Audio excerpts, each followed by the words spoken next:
I'm ready. All right. And we are doing week 4. Yes. So if you would turn in your book to page 31, this was week 4. And what the title of this is Take Another's Perspective. I also wrote my own subtitles, View from Above or Walk a Mile. Because I felt like for me, as I was reading this, it really helped me to kind of to summarize what I think. So basically in this, they're talking about how when we view something that somebody says or does to us, often we're comparing it against our own set of morals or beliefs.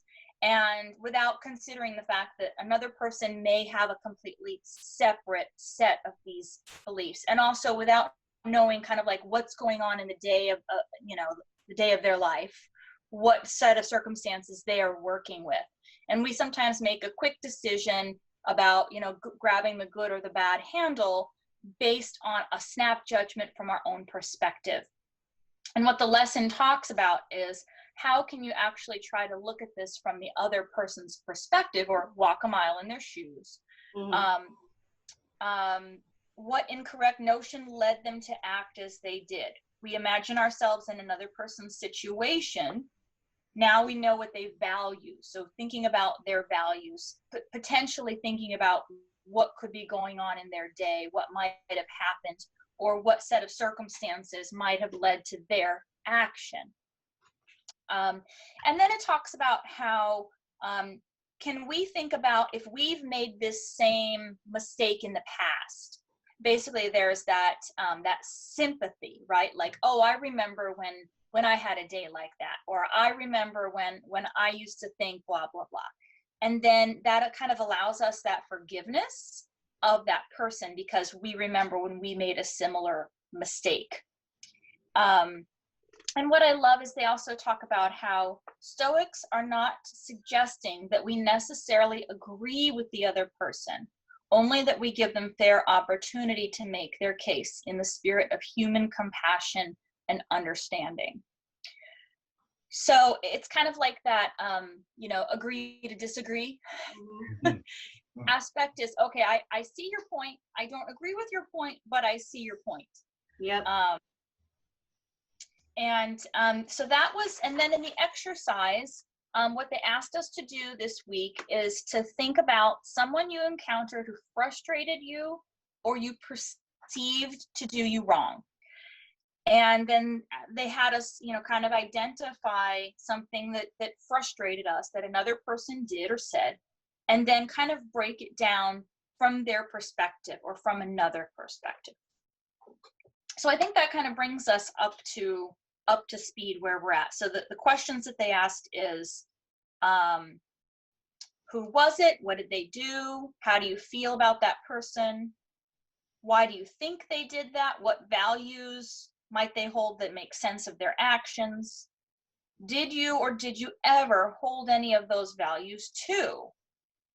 And then take a final moment to express how you feel about this person now that you've gone through the exercise, and has that shifted your perception of what happened? Mm-hmm.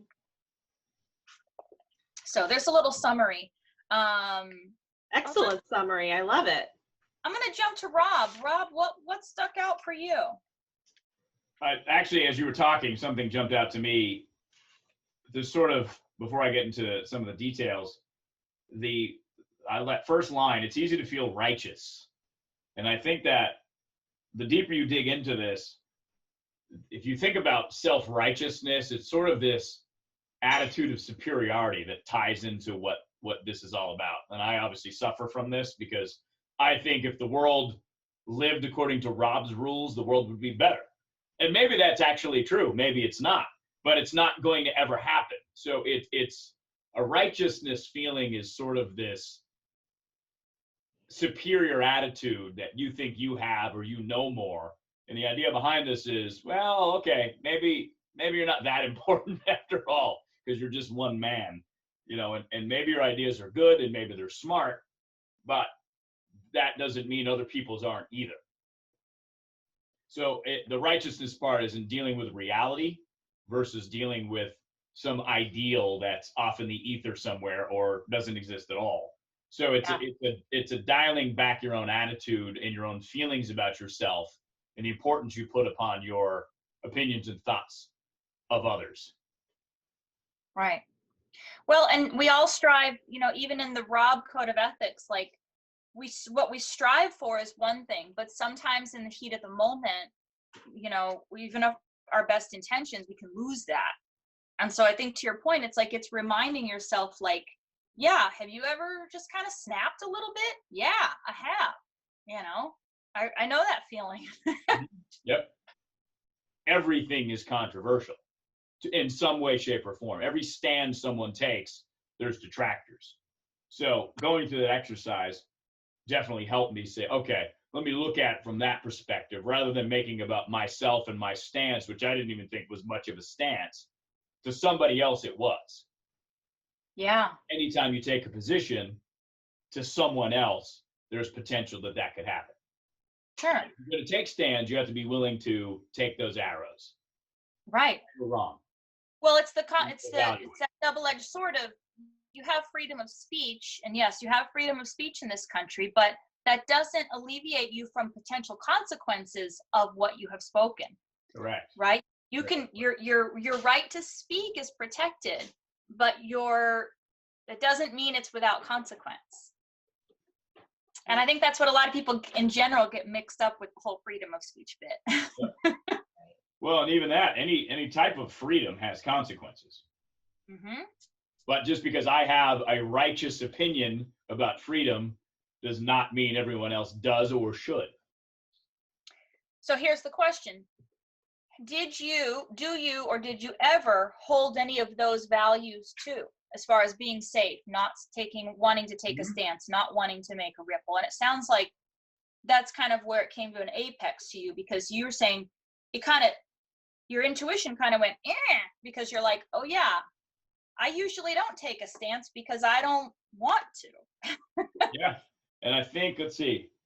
I actually wrote that on Monday. So that's exactly what I came up with.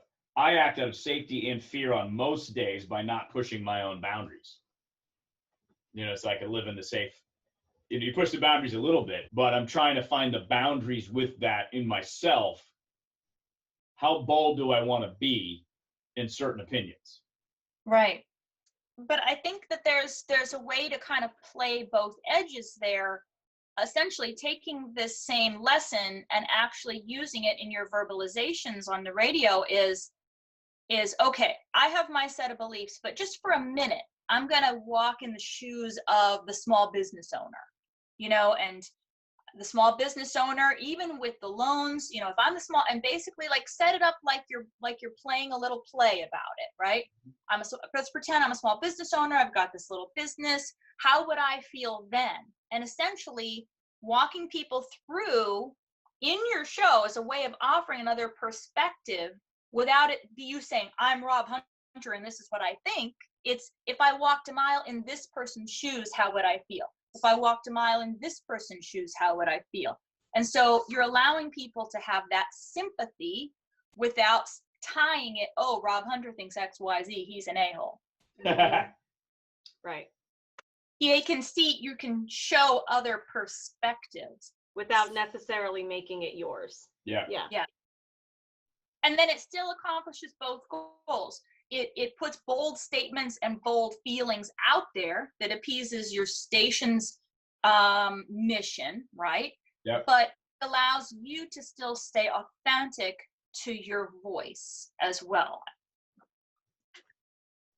That's profound stuff, Sierra. That's excellent. Sometimes I come out with it, and sometimes I don't. Well, like I said in our intro videos for the YouTube, most of the good stuff's going to come from Sierra. Yeah. No, inaccurate. All right, 65% of it. Yeah. So, Amy, what did you? Yeah.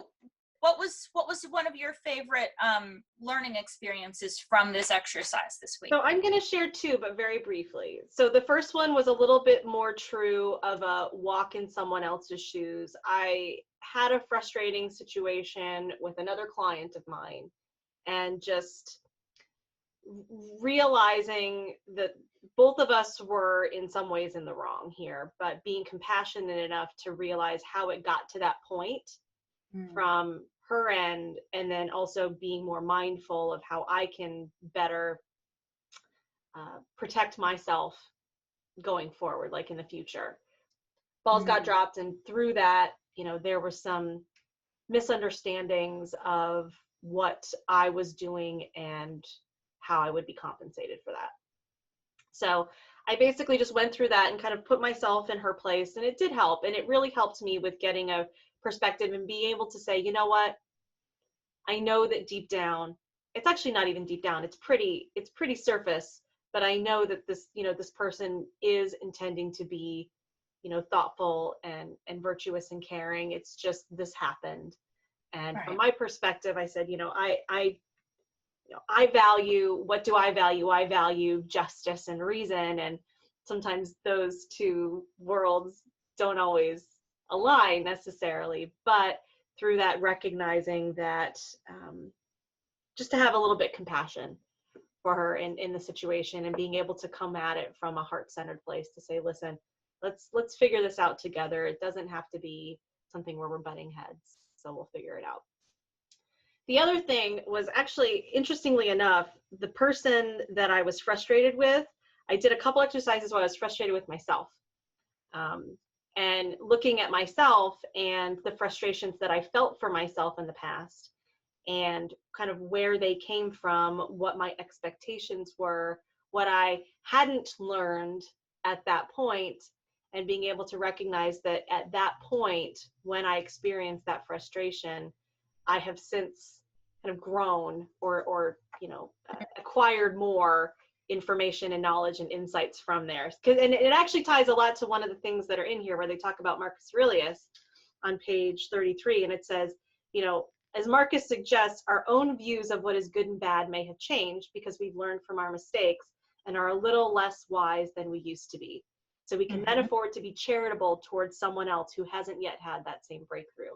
And so I looked at it more of a, who was I and what have I learned, or how has my belief changed since that period from who I was, or how I used to talk to myself and be frustrated with myself. So I just wanted to add that, because I was like, oh, that was kind of a cool, because I felt like I'm writing about myself. I know I get frustrated with other people, but the person I get the most frustrated with is me. So I need to look at that, figure out why I'm getting most frustrated with me. Well, and we've talked about this whole concept that when you don't complete a lesson, I would refer to it as a karmic lesson. When we don't finalize that karmic lesson of our own life, which is the only thing we have true control over, is that karma will keep coming back. That karma will keep happening until you finally are like, okay, I got it, right? And Buddhism does teach this, has nothing to do with even outside lives. Just in this lifetime, that karma will keep coming back until you actually look it in the face, recognize it, face the fear, however you want to say. So you acknowledging the past versions of yourself is repairing your karma, is completing that cycle, so that you don't have to keep replaying the same frustration. And hopefully that will then mend that piece of karma. It'll just, new karma will come up. Don't worry. Oh yeah, there's always new ones. Now, speaking of that, there's something interesting about that. So, and it's not just what you said, it's what's written in here. We can then afford to be charitable towards someone who hasn't had the same breakthrough. So, but how do we know our breakthrough is correct? So and the way this is written, it's assuming that you know more than the other person in this regard. And I was sort of reading that, I'm like, I get it, but I'm kind of logically uncomfortable with that, assuming that I'm at a different place than the other person is, because it could be them at the other place that I haven't learned that lesson yet. I would say, and this is just spitballing here for the moment. I would say number one, it has to do with what you're classifying your breakthrough as. Is it something that's opinion? Is it something that's absolute truth or objective fact? What is it that your breakthrough? Let me ask you that. So what I'm saying is, like, there's a difference between a breakthrough of, I'll frame it as, well, obviously this is the way something is supposed to be, or, well, obviously, you know, everyone needs to be able to open up their business because they're suffering. That's truly not fact, that's opinion. So you've had this breakthrough of a realization, but is that realization based on a virtuous value, or is it based on an egotistical opinion? Well, but I would add to that, yes, I think that's true, but the breakthrough is trying to find the other side in it and saying, okay, so why would people in that instance not want to open small business? Because people want safety, Mm-hmm. and they don't want other people to get sick, whether they don't want to get sick themselves or their mother or their father or their friend or their whatever. So the breakthrough, I think, is, because this is where you're sparking me, when you break through the ice, if you will, to see the other side, whether you're right or wrong, because obviously both of those examples are subjective and not fact, and both can be applied factually. Mm-hmm. So is the breakthrough then is when you get to the point and you go, okay, I could see why someone would want to keep everything closed. Yeah, I think the breakthrough is completely subjective, because where my goal in life might be to become more patient, and once I have become more patient, another person might view the way that I act as too subservient, right? It's completely subjective. I think it's based on that individual's value or what you perceive that value to be. I don't think there is any definitive answer. Right. Well, and that's what kind of dawned me with your example of your client, Amy, was just that. It was, oh, this is interesting. In the breakthrough part, because that was more of a, I'm here, this is what I understand, and I think she's here. Mm-hmm. So in that as a way, isn't it? And isn't that a casting judgment in a way? Or is it whatever helps you find the peace in it? Because that's kind of where I think the looking at it is finding to release the tension. Finding that's the breakthrough, is finding that spot where it's not tense anymore. That's a great question. I think that's one that is like one of the philosophical questions of life in many ways.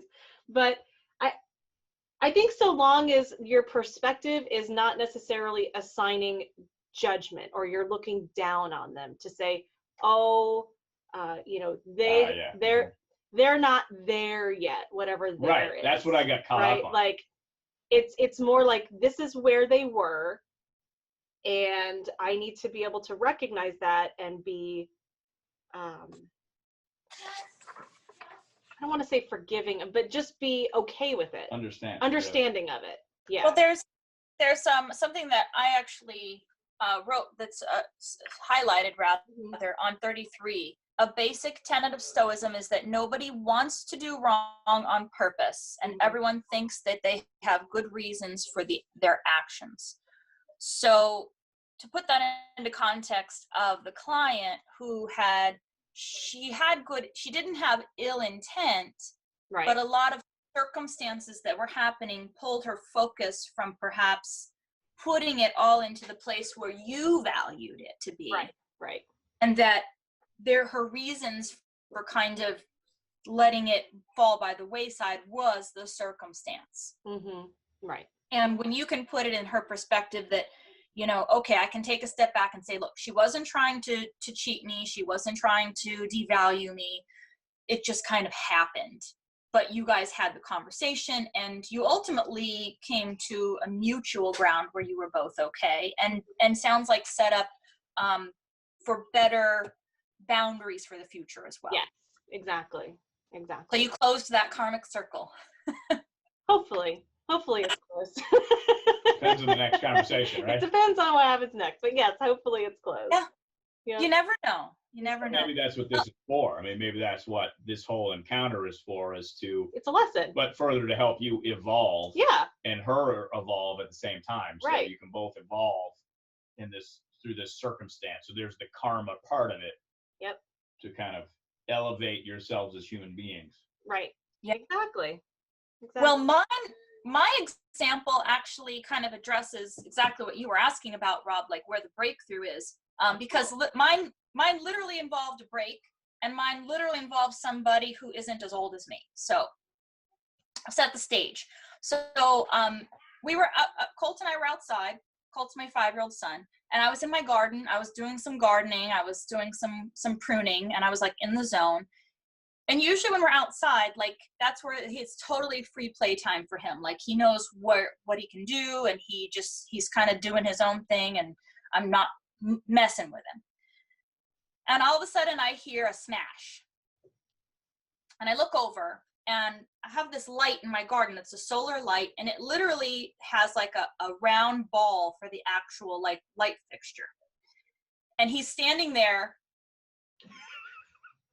right? I go over, and he tells me that he threw a rock right at it, and that's what broke it. And I'm like, well, why would you throw a rock at this? And he's got tears in his eyes, you know, because he can tell that I'm upset, right? And I was like, well, what did you think was going to happen? You threw a rock at it. And without even really like letting him answer, I'm just like mad that there's broken glass. He's not wearing shoes. Yeah. You know, like the mom in me, the mama bear is like, A, you broke it, B, there's broken glass. And why would you throw a rock at it? Well, then I actually let him answer. He told me that because it was round, and most round things he plays with are balls, he thought the rock was going to bounce off of it and onto his trampoline. So he was trying to do a science experiment if it would bounce enough to go from his hand to the light to the trampoline. He was trying to do like a physics experiment. Mm-hmm. And he did not think that it was glass. He thought it was bouncy. Oh. So he hadn't but he didn't realize that it would be really real glass, and then he was upset.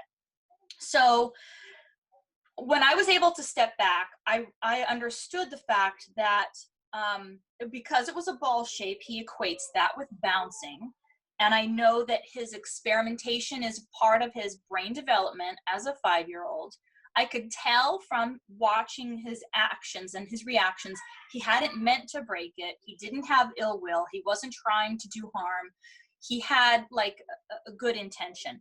And I couldn't expect him to know all the things that I know, you know, at my age. And I said, you know, I value his scientific mind and his inquisitiveness. And we turned it into a teachable moment. Like we still talked about, okay. And I said, okay, I understand now what happened, but there's still a consequence because it is still broken. So we talked through the consequence, and he had to help clean up the broken glass, and he had to help do, you know, he had to help, you know, he knew that he wouldn't have a new toy because we have to replace this light. So I talked about, you know, we still have to replace the light. It's still going to cost money. So we had that conversation. So it ended up being a very good teachable moment as far as the consequence. Again, so he was forgiven, he was understood, but there still was something that happened as a result. That is like a perfect encapsulation of this exercise, Sierra. And it's so interesting that it happened as you were going through this week's exercise, because that really that's a quintessential in that something happened. You innately had an assumptive reaction, at least or internally. You're like, why did he intentionally break this light? Like, why were you? Oh yeah. Oh no, I said it out loud too. Yeah. I was like, why would you do that? Why would you throw a rock at a light? Right. Why? And I'm like, I'm so busy being upset. Uh-huh. And then he's crying because he doesn't want me to be displeased with him. Right. Then he finally tells me why, and then I'm like, oh, light bulb. But I want to give you a lot of credit for allowing him space to actually answer the question, because he feels comfortable being honest, which as most 5-year-olds who did that would come up with some lie to not be honest, not thinking the parent would understand anyways. So the fact that you've created that environment is amazing in and of itself, because I certainly can relate as a 5-year-old. I would never have answered the question honestly. And my mother probably would have never been like, oh, okay, he was doing a science experiment. Plus the fact that there were still consequences. So it doesn't stop at understanding, because you still have to set a boundary and say, okay, you did this, here's what happens next, so that he can actually learn the full lesson, not just, oh, as long as I tell the truth, I can get out of anything that happens. Right. So there was a double lesson for him to learn. Yeah. Well, and then he had the revelation too. He said, he says, next time I want to test that out, we'll talk about it first. Mm-hmm. So I was like, yeah, that would be good. We could, you could have gotten me, we could have said, I kind of want to test out how bouncy this is. And we could kind of like make a game plan. I would encourage you though, even with that, to like try as much as possible to suspend your influence in that exercise, right? Because you can even immediately, like the next time he asks to do something, you could unintentionally dissuade him, right, from exploring something down a path or giving your own suggestions of how to do it, which might squash his creativity or his inventiveness a little bit, right? So it's kind of like that balance, but the next time you ask, just be like, maybe the question is, if I do this, will I break something? Well, yeah. Like, but yeah, you could say, okay. That's a quick yes or no. Yeah. Feel the rock. You know what a rock feels like. What does the light feel like? Let's go feel the light. Yeah. So you have a hard thing, and what do you think that is? What does that remind you of? Okay, it's like a window. So what do you think would happen? I don't know. Right. Yeah. Well, because he's you know, he's in the mode right now about he likes to take things apart. Uh-huh. Both things that are designed to take apart and things that aren't. Which reminds me so much of like my engineer dad. It's like crazy. Mm-hmm. So he'll get one of his like cars or something, and he'll want to take, and he'll say, "Can I take this apart?" And I'll say, "Well, it's yours, but I don't know if it will go back together. I don't know. I didn't build the toy, so I don't know if it'll go. Are you okay with the fact that once you take it apart, that it might not go back together?" And sometimes he stops and thinks about it and says, "No." And then it says, "Well, I don't know." Then I'll say, "Well, I don't know. That's for you to decide." Mm-hmm.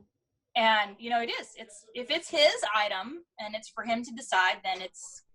But we always have the caveat of, but you're not necessarily getting it replaced. Yeah. Exactly. I don't just go buy you more. It just stays apart. Yeah. Yep.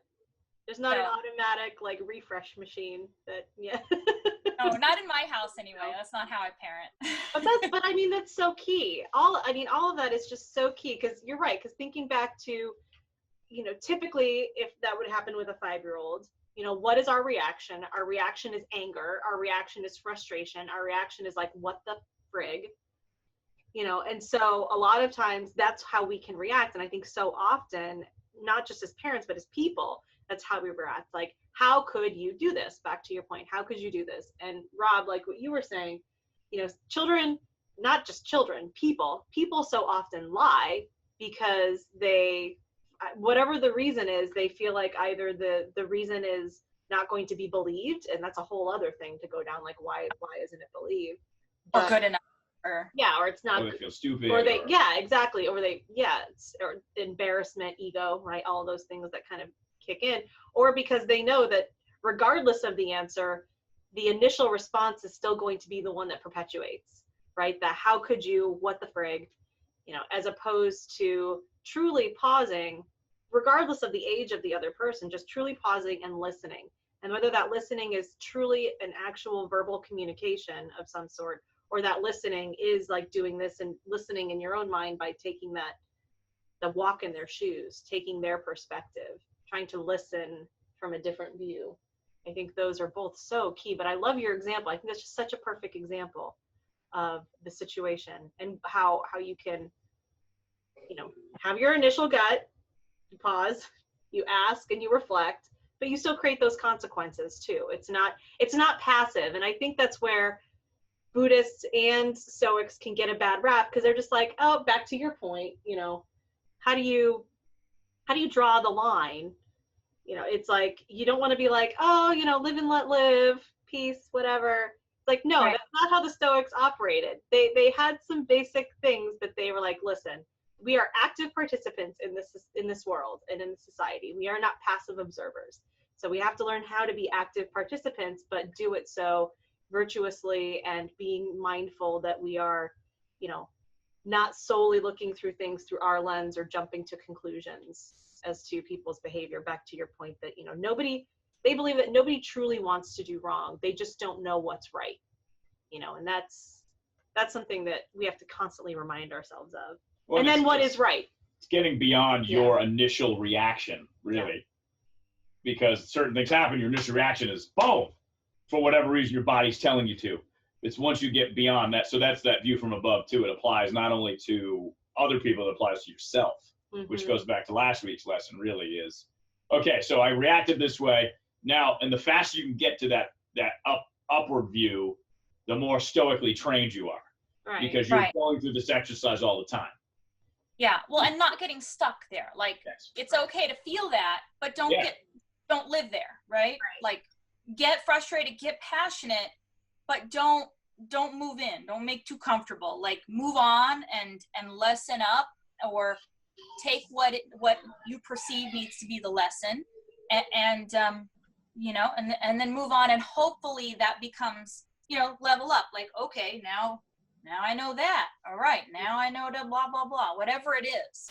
And your lesson that you would take might be completely different than, your partner, Mike Russell's lesson from it. Right. Or, as us as PPS, like, we could take have a conflict that happens, and we could, each of us, learn a different lesson from the same exact thing because it's from a different perspective. Mm-hmm. Right. When you were talking, I just jotted something down because I thought of a great way to think about it, is that when you have a frustrating or emotionally charged situation, you kind of, you pause, you listen, you learn, you ideally level up, and then you let it go. Because so often we think about let it go, and that can be oh, it's fine, be passive, oh, just, because even with the learning, thinking of the view from above, it's the, how big of a deal is this against children starving in Africa? Oh, it's really not that big of a deal, but at the same time, it is important. It's not something that you're always comparing to the worst thing out there from a perspective. So I think you can still take the moment, you can listen, you can learn, you can level up, and then you let it go. But you're not letting it go to be passive. You're letting it go because you've learned something from it, and you're able to deal with it just that one step better than what you did before. Well, what's the benefit of hanging on to it? Right. I mean, they even talk about it here. I mean, the Stoics call anger and things temporary madness. Temporary being the key word there. And they call it temporary madness. And they're like, don't make things worse for both parties. Anger doesn't solve it. Frustration doesn't solve it. All it does is make you miserable and the other person miserable for longer. So, yeah. Yeah. Okay, so here's my question that's at the very end of each one of these weekly Stoic lessons from our book here is, if you think this exercise is useful, check this box. Yes, 100%. This is almost, you can use this every day. Yes. Especially the last two, week 3 and week 4, week 3 and week 4 lessons that you can apply every day. So to tie into Amy's daily checkouts, if you will, whether it's personally before you go to bed or whether it's in the office when you're leaving, give yourself advice. What advice would you give yourself after the day? And were there any encounters of this where you had to see someone else's perspective? Or if you hadn't yet, at the end of the day, should you? Right. Yeah, agreed. Did you think it was helpful?